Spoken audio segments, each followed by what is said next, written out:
Effectivement, Elisabeth, et ces plaidoiries de la défense pour Nicolas Sarkozy qui devrait durer près de 5 heures aujourd'hui. Alors, une journée consacrée à la défense de Nicolas Sarkozy qui devrait se dérouler en 2 temps. D'abord, ce sont ses avocats qui prendront la parole avant de laisser la place à leurs clients pour ce que l'on appelle les derniers mots de l'accusé. Nicolas Sarkozy qui a promis une intervention courte mais musclée. Il est vrai que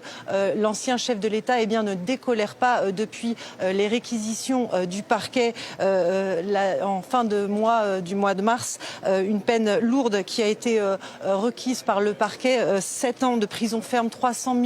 000 € d'amende et 5 ans d'inéligibilité, une peine lourde au regard du pacte de corruption inconcevable, inouï et indécent, je cite, une peine lourde également au regard de la personnalité décrite par le parquet de Nicolas Sarkozy, le parquet qui parle d'un homme porté par une ambition personnelle dévorante, prête à sacrifier sur l'autel du pouvoir les valeurs essentielles que sont la probité, l'honnêteté et la droiture. Et face à ces accusations,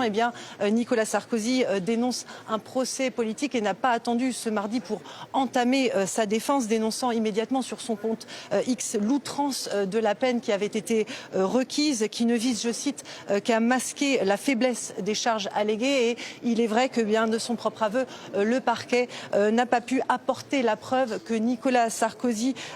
bénéficiait directement des millions d'euros transportés dans les valises par l'intermédiaire Ziad Takieddine entre Paris et Tripoli. Seules quelques traces subsistent, à peine quelques milliers d'euros versés sous forme de primes aux salariés de la campagne présidentielle de 2007. Mais le ministère public a précisé dans son réquisitoire